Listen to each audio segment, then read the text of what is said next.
Salve galera ligada no canal do Penido, eu sou Marcelo Penido e tô chegando para mais um giro de notícias e finalmente chegou o dia da estreia do Mengão na Libertadores da América. Hoje, quarta-feira, dia 4 de março de 2020, o Mengão vai em busca do bicampeonato na Liberta, a terceira conquista na história do Flamengo na competição internacional. É apenas o primeiro jogo, às 9h30 da noite contra o Júnior Barranquilla, e o Flamengo vai com novidades. Vamos falar sobre essa partida e também sobre o jogo do Flu, que entra em campo às 7h15 da noite pela Copa do Brasil, Fluminense e Botafogo da Paraíba. Vamos falar sobre os dois jogos, sobre o Vasco e também sobre o Botafogo no Giro de Notícias de hoje. –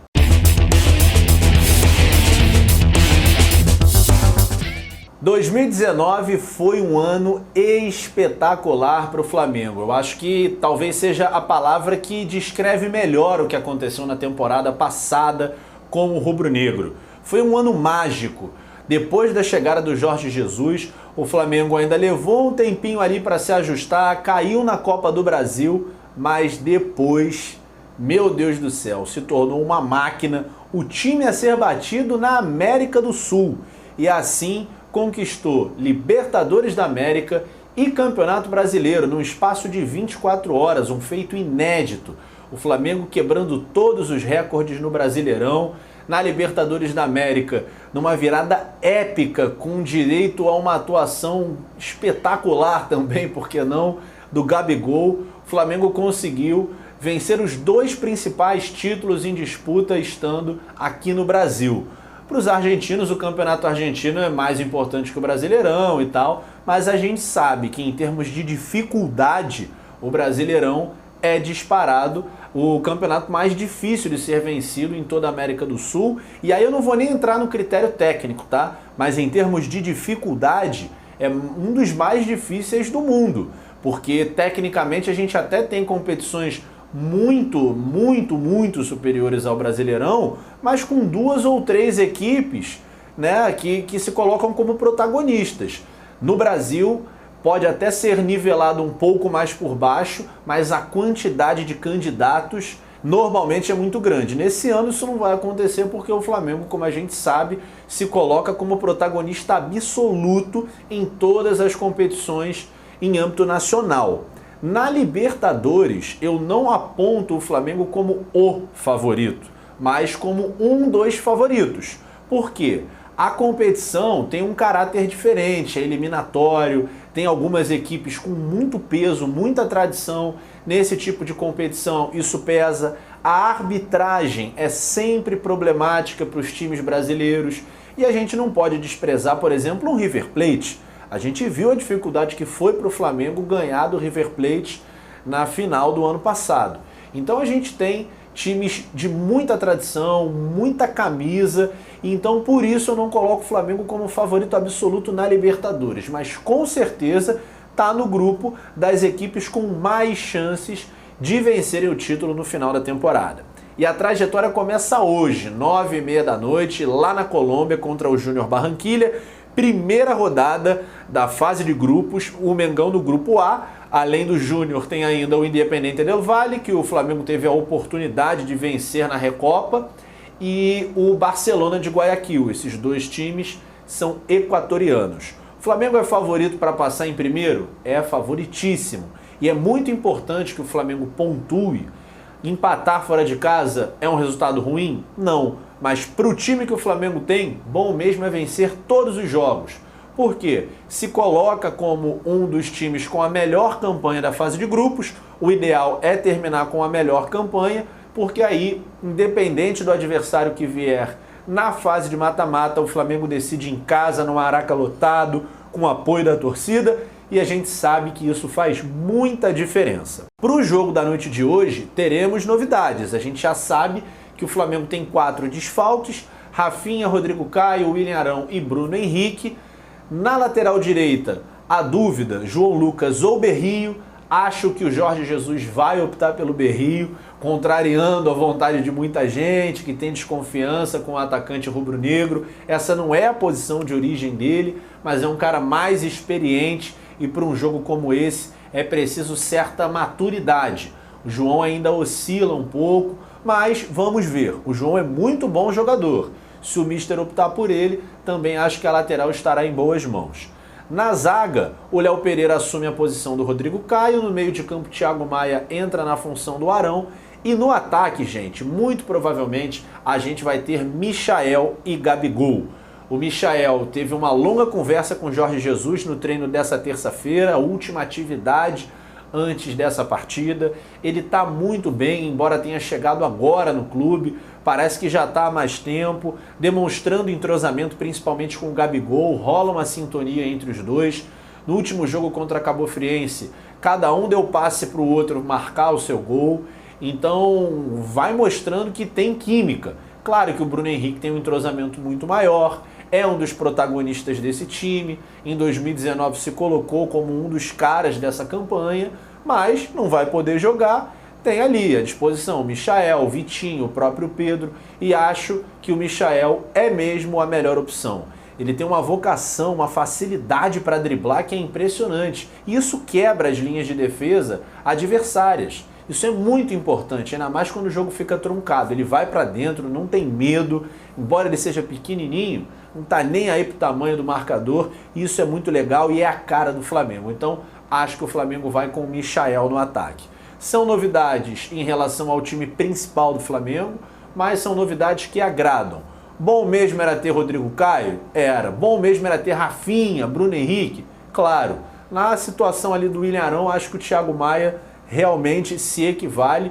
Eu particularmente gosto até mais do Thiago. Ao longo do tempo a gente vai ver se ele ganha ou não essa posição, embora o Arão esteja fazendo uma campanha muito boa desde o ano passado, mas esses três jogadores fazem falta. Mas se não podem jogar, o Flamengo tem substitutos à altura e a gente quer ver o Flamengo vencendo o Júnior Barranquilla, representando bem o Rio de Janeiro, representando bem o Brasil, para conquistar mais uma Libertadores da América.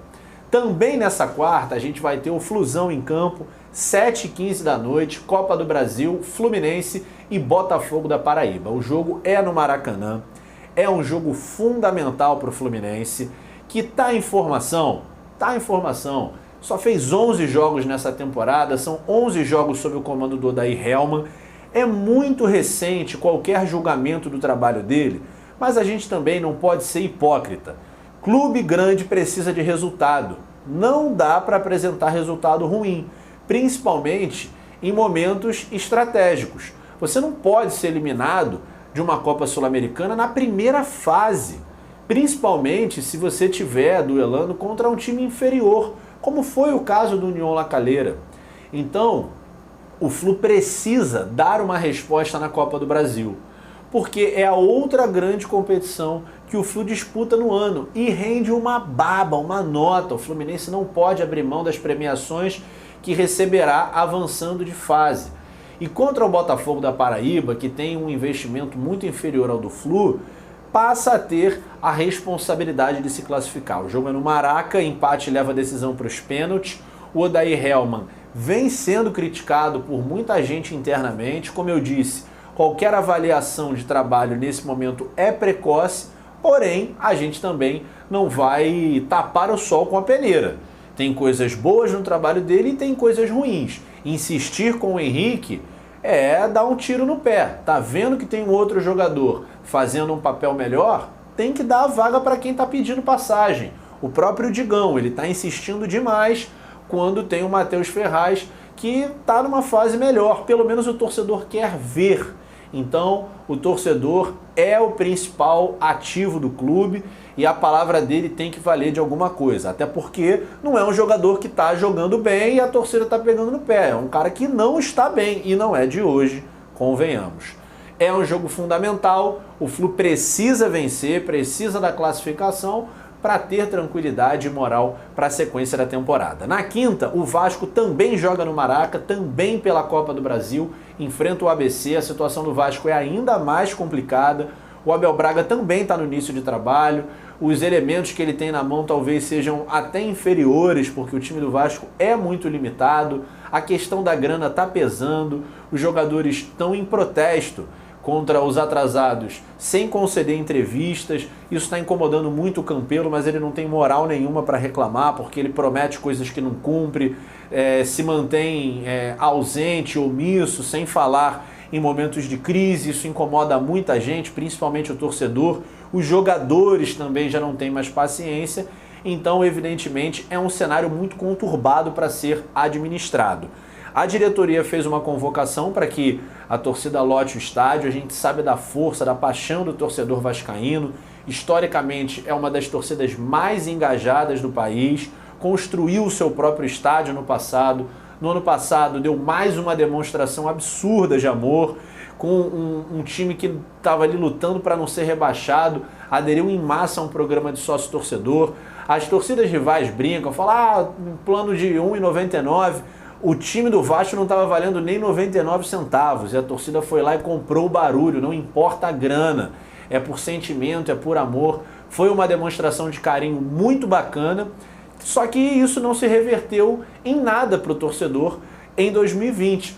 O Vanderlei Luxemburgo, que estava fazendo um bom trabalho, não foi mantido, o Rossi acabou saindo, o Vasco não renovou rápido com o Guarim, perdeu muito tempo, não trouxe reforços à altura, só o Cano. Então o torcedor está magoado, está insatisfeito e por isso eu não acredito que vá em grande quantidade. Quer dizer, em grande quantidade vai porque o torcedor do Vasco é muito numeroso, a torcida do Vasco é muito numerosa, mas 60 mil eu acho difícil. Não duvido, porque como eu disse, é uma torcida que é muito apaixonada e tem um engajamento muito grande. Quem também está mostrando algum engajamento é o torcedor do Botafogo, que ficou muito animado com a chegada do Honda.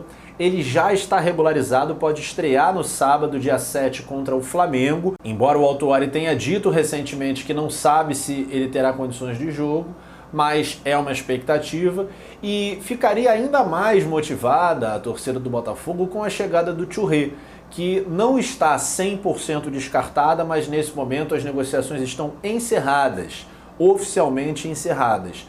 O Touré não disse que não viria, ele tem o desejo de vestir a camisa do Botafogo, ficou motivado, ficou empolgado, mas tem questões familiares que falam mais alto. O ano letivo dos filhos dele está em andamento lá na Inglaterra, a esposa dele não quer que venha numa situação assim tão abrupta, então existe a possibilidade dele vir no futuro, em maio, quem sabe, quando acaba o ano letivo e começa o Campeonato Brasileiro. Não está descartada a hipótese, o Botafogo deixou as portas abertas, ele não quis dizer que não viria, que não aceitaria a proposta, então está ali em stand-by. Quem sabe no futuro? Seria ótimo para o futebol do Rio, ótimo para o futebol do Brasil, ter um craque de nível internacional, mesmo em fim de carreira, seria muito bacana.